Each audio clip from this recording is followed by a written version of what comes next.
বাংলাদেশে একটা পীর ধরা পড়েছে, ন্যাংটো পীর, ওর জামা কাপড় নাই গায়ে। তা সোশ্যাল মিডিয়ায় বলছে আমার 3.5 লক্ষ ভক্ত। আমি যে যার নিজের লুঙ্গি পরারই ঠিক নাই সে আবার বলছে পার করে দিবে, জান্নাতে ঢুকিয়ে দিবে। আশ্চর্য ব্যাপার না? এই অত চিল্লাচ্ছ কেন? আস্তে আস্তে কথা বলো। রাত্রি 12টা বাজতে যাচ্ছে, তাই তো? আর মাদ্রাসার এটা ব্যাপার না, মসজিদে জলসা, মাদ্রাসার এই দিকটা একটু দেখা লাগবে অবশ্যই, তাই না? এবার আপনাদেরকে ছোট্ট করে একটা কথা বলে দিই। কোরআন আমি একটা সাইডে রাখলাম, হাদিস এবার আপনাদেরকে একটা চমৎকার অন্য একটা বিষয়, একটা ঘটনা বলে দিই সেই হাদিস থেকে। খুব মনোযোগ দিয়ে শোনার চেষ্টা করবেন। আর এতক্ষণ যা বক্তব্য শুনেছেন সব যদি ভুলে যান আমার কোনো আপত্তি নেই, তবে এই জায়গাটা ভুলবেন না। আমি 12টা বাজলে বক্তব্য ছেড়ে দিব, ভালো করে বোঝার চেষ্টা করুন। 12টা বাজলে ছাড়বো, 12টা বাজলে 20 মিনিট বাকি আছে আর, তাই তো? আমি একটা চমৎকার ঘটনা আপনাদের সামনে আমি উল্লেখ করছি। আল্লাহ নবী সাল্লাল্লাহু আলাইহি ওয়াসাল্লাম পৃথিবী থেকে যেদিন চলে গিয়েছিলেন সেই দিনটা কি বার ছিল? মানে আপনারা জানেন না? আরে স্টেজ থেকে আপনি বলছেন আপনি জানলেওয়ালা মানুষ বলেই তো স্টেজে বসেছেন, ওনারা একটু বলুক। হ্যাঁ, সোমবার, তাই না? ও সবার শুনে শুনে বলছে, মানে শিয়ালের মতো ব্যাপার, ও ডাকছে তো এও ডাকছে, তাই না? আলহামদুলিল্লাহ সোমবার, তাই না? সোমবার। এখন আল্লাহর নবী সাল্লাল্লাহু আলাইহি ওয়াসাল্লাম সোমবারের আগের বৃহস্পতিবার, কিবার বললাম? বৃহস্পতিবার মাগরিবের নামাজ জীবনের শেষ জমাতে পড়েছিলেন বা আদায় করিয়েছিলেন। খুব মনোযোগ দিয়ে ইমোশনাল ভাবে ব্যাপারটা শুনুন। প্রথম 2 রেকাতে মাগরিবে যে তেলাওয়াত করেছিলেন সূরা মুরসালাত, কোন সূরা? মুরসালাত। শেষের যে আয়াতটা তেলাওয়াত করেছিলেন তার এই আয়াত ছিল ফাবি আইয়ি হাদিসিম বাদাহু ইউমিনুন। আল্লাহ বলছেন তোমরা কি এর পরে অন্য কোনো কিতাবের উপর ঈমান আনবে? নবীজি যেন উম্মতদের উদ্দেশ্যে কথা বলতে চাইলেন যে তোমরা কি এর পরে অন্য কোনো কিতাবের উপর ঈমান আনবে? চলে এলেন বিশ্বনবী বাড়িতে নামাজ পড়ানোর পর। হযরতে বেলাল এসে আজান দিলেন, হাইয়া আলাস সালাহ। আল্লাহ রাসূল উঠলেন। আল্লাহ রাসূল উঠে আয়েশাকে ডেকে বলছেন, আয়েশা একটু পানি দাও তো, অজু করব। তা আম্মা জান আয়েশা পানি দিলেন, আল্লাহ নবী সাল্লাল্লাহু আলাইহি ওয়াসাল্লাম অজু করলেন। অজু করার পরে বেহুশ হয়ে গেলেন, জ্ঞান হারিয়ে ফেললেন। আবার একটু পরে জ্ঞান চলে এলো। আল্লাহ রাসূল আবার আয়েশাকে বলছেন, আয়েশা একটু পানি দাও তো। আয়েশা একটু পানি দিলেন, আল্লাহ রাসূল অজু করলেন, আবার জ্ঞান হারিয়ে ফেললেন। আবার বললেন, আয়েশা 3 বারের মাথাতে পানি দাও তো একটু। আয়েশা পানি দিলেন। আল্লাহ রাসূল অজু করতে করতে আয়েশাকে ইশারা করে বলছেন, আয়েশা আমি আর নববীতে যেতে পারবো না, শরীর খারাপ, তুমি তোমার আব্বাকে বলো যেন ইমামতি করে। আব্বা মানে আবু বকর সিদ্দিক রাদিয়াল্লাহু তাআলা আনহু। চলে গেলেন, দরজার পর্দাটা, জানলার পর্দাটা সরালেন, এইভাবে টেনে দেওয়ার পরে আবু বকরকে ডাকছেন, আব্বু। আবু বকর এলেন রাদিয়াল্লাহু তাআলা আনহু। কি হলো মা? আল্লাহ রসুলের অসুখ খুব বেড়ে গেছে, উনি আর যেতে পারবেন না মসজিদে, আপনাকে ইমাম হিসাবে নামাজ পড়াতে বললেন। হযরত আবু বকর এই কথাটা শুনে বাচ্চা ছেলের মতো টুকরে টুকরে কেঁদে উঠলেন। আল্লাহু আকবার। হযরত আবু বকর নামাজ পড়াচ্ছেন কিন্তু খুব কাঁদছেন, খুব খুব কাঁদছেন। এত ভালোবাসতেন নবীজি। এশার সময় যেতে পারলেন না, ফজরে যেতে পারলেন না, শুক্রবার সারাদিন আল্লাহ নবী মসজিদে যেতে পারলেন না। মানে মারাত্মক অসুখ, জ্ঞান চলে যাচ্ছে, জ্ঞান থাকছে না। বিশ্ব নবী বেঁচে থাকা অবস্থায় হযরত আবু বকর 17 ওয়াক্তের ইমামতি করেছেন মসজিদে নববীতে। কত ওয়াক্তের? 17 ইমামতি করেছেন। শনিবার সকালে জোহরের আগে একটু সুস্থতা বোধ করলেন আল্লাহ রাসূল। আয়েশাকে ডেকে বলছেন, আয়েশা তোমার আব্বাকে বলো তো যে দুইজন সাহাবীকে একটু আসতে, আমি মসজিদে নববীতে একবার যাব। আল্লাহ নবী সাল্লাল্লাহু আলাইহি ওয়াসাল্লাম মসজিদে নববীর জানলার কাপড়টা সরিয়ে দেখলেন যে সাহাবীরা তখন ইমামতি করছেন বা নামাজ পড়ছেন। ইমামকে হযরত আবু বকর। দুজন সাহাবী এসেছেন। আল্লাহ রাসূল সাল্লাল্লাহু আলাইহি ওয়াসাল্লাম তার আগে মসজিদে সাহাবীদেরকে দেখে খুব জোরে কাঁদলেন। আম্মা জান আয়েশা বলছেন, আল্লাহ রাসূল আপনি কাঁদছেন কেন, কাঁদছেন কেন? তখন আল্লাহ রাসূল বলছেন, আয়েশা এটা আমার আজকে আনন্দের কান্না। এই মসজিদে নামাজ আমি যে দেখতে পাচ্ছি, এইটাকে প্রতিষ্ঠার জন্যে আমার এই দাঁত পর্যন্ত ভেঙে দেওয়া হয়েছে। আমি যখন মক্কায় কোনো আশ্রয় পেলাম না, খাদিজা মারা গেল, চাচা মারা গেল, আমি মদিনায় তায়েফে গিয়েছিলাম ইসলাম প্রচার করতে। তায়েফের বাড়ির লিডারদের কাছে প্রথমে গেলাম ইসলামের দাওয়াত দিতে। তারা তো আমাকে মারলো। তায়েফের বাচ্চা ছেলেদেরকে মোহাম্মদ একটা পাগল এই বলে লেলিয়ে দিল। তারা রাস্তাতে আমাকে পাথরের বর্ষণ চালাতে শুরু করেছিল। আয়েশা অজ্ঞান হয়ে পড়ে গিয়েছিলেন আল্লাহ নবী সাল্লাল্লাহু আলাইহি ওয়াসাল্লাম। পাহাড়ে থাকা নিয়োজিত ফেরেশতারা এসে আল্লাহ রাসূলকে বলেছিলেন, মুহাম্মদ সাল্লাল্লাহু আলাইহি ওয়াসাল্লাম আপনি একবার বলুন যে তায়েফবাসীদেরকে ধ্বংস করে দিতে হবে। আমরা এই তায়েফের বড় বড় পাহাড়গুলোকে তুলে নিয়ে তায়েফবাসীদের মাথার উপরে চেপে তাদেরকে ধূলিসাৎ করে দিই। তখন আল্লাহ নবী সাল্লাল্লাহু আলাইহি ওয়াসাল্লাম বলেছিলেন, না, তায়েফবাসীদেরকে যদি মেরেই দেওয়া হয় তাহলে ইসলামের দাওয়াত কাদের কাছে দেব? আজকে সেই কষ্টের ফল আমি নিজে চোখে দেখছি যে আমার উম্মতেরা, আমার সাহাবীরা নামাজ পড়ছেন। বিশ্ব নবী দুইজন সাহাবীর কাঁধে হাত দিয়ে মসজিদ নববীতে গেলেন। তখন জোহরের নামাজ পড়াচ্ছিলেন হযরত আবু বকর সিদ্দিক রাদিয়াল্লাহু তাআলা আনহু। আল্লাহ রসুল যাওয়াটা বুঝতে পেরে হযরত আবু বকর পিছন দিক দিয়ে চলে আসার মনস্থির করলেন যে আল্লাহর নবী আসছেন আর আমি ইমামতি করব। বিশ্ব নবীকে আস্তে আস্তে আবু বকরের বাম দিকে বসিয়ে দেওয়া হলো। আবু বকর রাদিয়াল্লাহু তাআলা আনহুর বাম দিকে, তার মানে আল্লাহর নবীর কোন দিকে হচ্ছে আবু বকর? বুঝতে পারছেন না? এই যে আমি ইমাম, তা আমার বাম দিকে যদি কাউকে বসানো হয় তাহলে বাম দিকের লোকের কোন দিকে আমি হচ্ছি? ডান দিকে। এখন আল্লাহ নবী সাল্লাল্লাহু আলাইহি ওয়াসাল্লাম হলেন ইমাম আর আবু বকর হলেন মুকাব্বির। ইসলামের প্রথম মুকাব্বির হচ্ছেন হযরত আবু বকর সিদ্দিক রাদিয়াল্লাহু তাআলা আনহু। এখান থেকে দুটো জিনিস জেনে যান। এক, ইমাম অসুস্থ হলে বসে বসেও ইমামতি করতে পারে। দুই, ইমামের গলার ভয়েস কোনো কারণে আটকে যায়, যদি কম হয়, জনসংখ্যা যদি বেশি হয় মুসল্লিরা, তাহলে পাশে একজন বা পিছনে একজন কেউ মুকাব্বির থাকতে পারে, তাই না? জি। নামাজ পড়লেন, সালাম ফিরালেন, আল্লাহ নবী আবার চলে এলেন আয়েশার হুজরাতে। আয়েশার হুজরাতে এসে সর্বপ্রথম আল্লাহ নবী সাল্লাল্লাহু আলাইহি ওয়াসাল্লাম ফাতেমাকে ডাকলেন, নিজের বেটি ফাতেমাকে ডেকে ঠিক এইরকম কানে কানে কানে কানে কানে কানে একটা কথা বললেন। ফাতেমা চিৎকার দিয়ে কাঁদতে শুরু করলেন, খুব কাঁদছেন ফাতেমা। ফাতেমার কান্না দেখে আল্লাহ নবী সাল্লাল্লাহু আলাইহি ওয়াসাল্লাম ফাতেমাকে আবার ডাকলেন, এখানে এসো মা।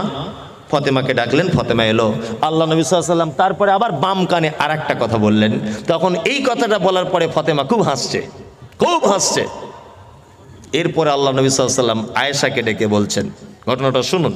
কি কথা বলেছিলেন এটাও হাদিসে বলা আছে, আমি বিস্তারিত যাচ্ছি না। আবার আল্লাহ নবী সাল্লাল্লাহু আলাইহি ওয়াসাল্লাম আয়েশাকে ডাকলেন, আয়েশা আচ্ছা বলো তো আমাদের বাড়িতে কি টাকা পয়সা কিছু আছে? তখন আম্মা জান আয়েশা বলছেন, আল্লাহ রসুল আমাদের বাড়িতে 5টা থেকে 9টা স্বর্ণের কয়েন আছে, যেটাকে বলা হয় দিনার। স্বর্ণের কয়েনকে বলা হয় দিনার, তখনকার দিনে চলতো। আর চাঁদির পয়সাকে বলা হয় দিরহাম, তাই না?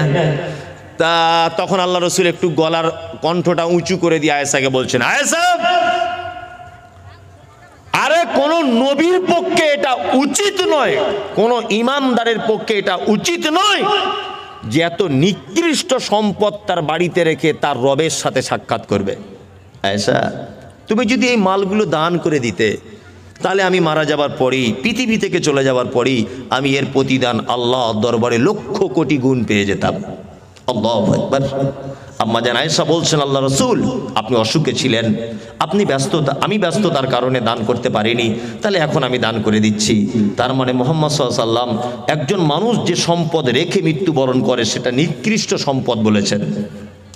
আর একটা মানুষের সম্পদ হচ্ছে তিনটা। কটা? তিনটা। সে যেটা খায়, সে যেটা পরনে পড়ে, আর তিন, সে যেটা তার রবের জন্য আগে পাঠিয়ে দেয়, এটা হচ্ছে তার সম্পদ। পৃথিবী একটা ধোকার জায়গা। ধোকার জায়গা না? পৃথিবী কি একটা ধোকার জায়গা। সবাইকে একদিন ছেড়ে চলে যেতে হবে। চাচা আপনি এখানে আসুন তো, আপনি এইখানে, ওই আপনি চশমা পরে আছেন, এখানে আসুন। আমি কিছু ধরবো না, আসুন না, কিছু ধরবো না, ভয় নেই, আপনি এখানে। পৃথিবীটা কেমন জায়গা এটা আপনাকে দেখাচ্ছি আমি। আসুন, কোনো ভয় নেই বাপ, একটু কষ্ট করে আসুন, আসুন। আমার আব্বার থেকেও আপনার বয়স বেশি, আসুন আসুন আসুন আসুন, আস্তে আস্তে করে আসুন। সাইড দেয়, ডিজাইন একটু সাইড দেয়, সাইড দেয়, আসুন। পৃথিবী কার নাম এটা আমি আপনাকে শিক্ষা দিচ্ছি, কানে শুনতে পাচ্ছেন তো? আলহামদুলিল্লাহ। আমি আপনাকে দিয়ে সমস্ত মানুষকে একটা শিক্ষা দিতে চাইছি। আল্লাহর কসম, আল্লাহর কসম, আল্লাহর কসম, আমি আপনাকে অপমান করার জন্য ডাকিনি বাপ, ঠিক আছে? আপনি যেন নিজেকে অপমানিত মনে করবেন না, তাহলে আমার খুব খারাপ লাগবে। আপনার নাম কি? বশির? বশির মোহাম্মদ?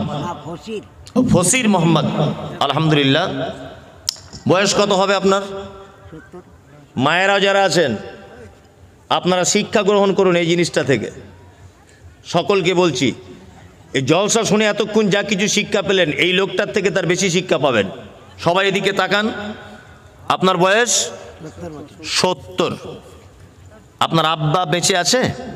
মা নেই? আচ্ছা, কত বছর আগে আপনার আব্বা মারা গেছে? একটা আইডিয়া করে বলুন। 10 বছর। 10 বছর আগে মারা গেছেন। আচ্ছা, আলহামদুলিল্লাহ। মানে আপনার যখন 60 বছর তখন আপনার আব্বা মারা গেছে। আচ্ছা, আলহামদুলিল্লাহ, ভালো। তা আপনি এবার একটা কথা, আপনি তো মিথ্যার আশ্রয় নেন না, আলহামদুলিল্লাহ, দেখে বোঝা যাচ্ছে। তা আপনি একটা খুব সত্যি কথা সবার সামনে বলে দেন যে এই 10 বছরে আপনি আপনার আব্বার কবরে গিয়ে কোনো দিন বলেছেন যে আল্লাহ তুমি আমার আব্বাকে ক্ষমা করে দাও? আপনি আপনার আব্বার কবরে যান? কতদিন হলে গেছেন? মায়ের সাথে যান। 10 বছরে কবার হবে একটা আইডিয়ার? ও, 10 বছরে 6-7 বার আর কি গেছে। যাই হোক, বসুন বসুন বসুন, যান, আপনার সব শেষ, বসুন। এবার আপনি গিয়ে বসে যান। এর নাম পৃথিবী। আপনি হাসবেন না, একটা শিক্ষা গ্রহণ করুন। এর নাম কি? পৃথিবী। ওনার আব্বা 50, 60, 70 বছর বেঁচে ছিল। এই লোকটার ভবিষ্যতের জন্য সারা জীবন ইনকাম করে গেছে, রাত দিন একাকার করেছে যে আমার বেটার ভবিষ্যৎ করতে হবে। সেই আব্বা আজকে 10 বছর কবরে শুয়ে আছে। কোনো বেটা নেই যে আব্বার কবরে গিয়ে একবার বলি যে আল্লাহ তুমি আমার আব্বাকে ক্ষমা করে দাও। আল্লাহ, আমার মা কত পরিশ্রম করে পরের বাড়িতে কাজ করে আমাকে মানুষ করেছে, বুকের দুধ খাইয়েছে, আল্লাহ আমার মাকে একটু ক্ষমা করে দাও। এটা আমার মনে হয় 100-র মধ্যে 98% মানুষ। কেউ তার আব্বা মায়ের কবর যায়? সবাই নিজের ছেলে মেয়ে নিয়ে ব্যস্ত, ব্যস্ত না? তার মানে আমি আপনাকে বলতে চাইছি, আপনি এখন বেঁচে থাকা অবস্থায় যে ভালো কাজটা করে যাবেন, এটাই ভাই আপনার মূল্যবান কাজ। মারা যাবার পরে টাকা পয়সা সম্পত্তি রেখে যাচ্ছেন যে আমার বেটা বেটিরা কিছু করবে, 1 টাকাও দিবে না, 1 টাকাও খরচা করবে না। বাস্তব কথা বলছি না অবাস্তব? একদম। কেউ আপনার কবরে যাবে না। এখনো অনেক লোক এখানে আছে কবরস্থানে তার বাপের কবর কোনটা এইটাই ভুলে গেছে। অনেক লোক আছে তার বাপের কবরটা দেখাতেই পারবে না, এটা আমার আব্বার কবর, এটা আমার মায়ের কবর। যদি আপনার আব্বা যদি বেঁচে থাকে তাহলে আজকে রাতে খুব আনন্দ পাবে। একটা কাজ করুন, যদি মরে গিয়ে থাকে তাহলে কবরে যদি কোনো আযাবে গ্রেফতার থাকে কোনো ভুল ত্রুটির কারণে, আজকে অন্তত পক্ষে সে পরিত্রাণ পেয়ে যাবে। এক বিনীত অনুরোধ যে আপনি আপনার আব্বা মা বেঁচে থাক আর মারা যাক, বিনীত অনুরোধ মাদ্রাসাতে আপনি একজন বলুন যে আমি 5,000 টাকা আমি দান করব, আমার বেটারা মরে যাবার পরে আর করবে না, আমি করে যাচ্ছি নিজে হাতে, এটাই একজন বলুন তো। আমি 10,000 টাকা চাইনি, একজন বলুন, একটা লোক, একজন। আলহামদুলিল্লাহ, ওর ইমানটা চাঙ্গা হয়েছে এই মুহূর্তে। আপনার হাত তুলুন আব্বা মায়ের জন্য। যে সমস্ত ইয়াং ছেলেরা ইনকাম করতে শিখেছ, তুমি বলো যে আমি এখানে এসো, তুমি সবাই দেখুক, এখানে এসো, তোমার আব্বা মা বেঁচে আছে। এই দেখুন, এর আব্বা মা কত আনন্দ পাবে, আজকে রাতে ঘুমোবে না আনন্দতে, যে আমি দেখে যেতে পাচ্ছি যে আমার বেটা ইনকাম করতে শিখেছে, আমাদের জন্য দান করছে। তুমি কার বেটা? মোল্লাপাড়ায়। আচ্ছা, কি নাম? নাসিম। 5,000 তুমি দিবে? হ্যাঁ, আলহামদুলিল্লাহ। এই যে ভাই, আপনি কত ভাই? 5,000 আব্বা মায়ের জন্য দিচ্ছেন? ও, বাবা এবং শ্বশুর শাশুড়ি। বলুন 10 জন বলে দিলে 50,000 হয়ে যাবে। আর তুলে কেউ উঠবেন না ভাই, আমি বলেছি 12টায় ছাড়বো, আর 10 মিনিট আছে 12টা বাজতে, এই 10 মিনিটে যা আদায় হয়ে যাবে। হাত তুলুন। অনলাইন করে দিবে। এই ভাই হাতটা তুলুন। অনলাইন করবেন না, কেউ ডিস্টার্ব করবেন না, স্টেজে যারা আছেন চুপচাপ মেরে কাজ করুন, পরিবেশ নষ্ট করবেন না, কেউ উঠবেন না, আমি 12টা 1 হতে দিব না ইনশাল্লাহ। হাত তুলুন, তুলুন। আপনি কেমন মানুষ যে এত করে বুঝিয়ে আপনাকে বললাম যে পৃথিবীটা আপনাকে ছেড়ে যেতে হবে, আপনার বেটা দান করবে, আপনি নিজের জন্যই বলুন আমি 5,000 টাকা আজকে দিয়ে যাচ্ছি। এখন আপনি 2,000 দেন, এখন আপনি নাম লেখান, আপনি নাম যা লেখান দিতে হবে না। বলুন, 2 জন হলো, বলুন একটু আল্লাহর রাস্তায় হাতটা তুলুন। আরে অনেক টাকা অনেক দিকে খরচা করেন, আমি জানি, ওগুলো ফালতু জায়গা, তাই না? মায়েরা যারা আছেন, আপনারা অন্তত বলুন যে আমি অমুকের স্ত্রী বা আমি অমুকের বেটি, লক্ষ্মীর ভান্ডার টান্ডা অনেক টাকা পাচ্ছেন তো, অন্তত আপনি বলুন যে আমি 1,000 টাকা আমার আব্বা মায়ের জন্য দেব। মায়েদের পক্ষ থেকে এখানে একজন মা আসতে কি আসছেন? আসুন। আসেন 5,000, তার 3 জন হলো, 3 জন, 5 জন অন্তত না, 2টো লোক হবে ইনশাল্লাহ, এটা আমার আশা আছে। হাত তুলুন। ওই একজন, ওই যে এখানে উঠে এসো বাবু, এসো বাবু এখানে। 4 জন, আর একটা লোক হাত তুলুন, মেহেরবানি করুন একটু। দেখুন এটা খুবই ইম্পর্টেন্ট একটি দান, আর একটা লোক আপনার কাছে আমার দাবি, আর একজন তুলুন হাতটা। কে? 2 জন হয়ে গেল, মানে 6 জন। ওই একজন, এই একজন একসঙ্গে তুলেছে, মানে আর 4 জন হয়ে গেলেই হয়ে যাবে ইনশাল্লাহ। 50,000 আমি 1 লাখ টাকার একটা টার্গেটে চলছি, আমি 1 লাখ টাকা যেমন হোক করে ম্যানেজ করতেই হবে, এটা আমার একটা এতে চলছি আমি। তা 6 জন হয়ে গেল, আর 4টে লোক ভাই একটু মেহেরবানি করুন, হাত তুলুন। আপনি পারবেন, আপনি ভীতু নয়, আপনি ভীরু নয়, আপনি পারবেন, তুলুন। কে? আর কেউ বলছে? 6 জন ছাড়া? কি নাম? ও বলেছে। প্লিজ ভাই 4টে লোক হয়ে যাবে ইনশাল্লাহ, নিয়ত করুন। তুলুন না একটু হাতটা, বলুন যে আমি দিয়ে দেবো, 2 বারে দেবো, 3 বারে দেবো। কে আছেন? তাহলে মনে আর হলো না, আর হলো না, হবে? তুলুন, হাত তুলুন। হবে, আর 4 জন হবে। স্টেজে যারা আছে এরকম কোনো লোক নেই?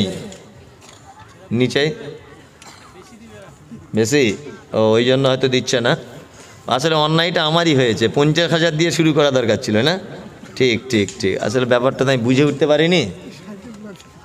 আলহামদুলিল্লাহ, আসলে আমি তো এটা জানা সম্ভব।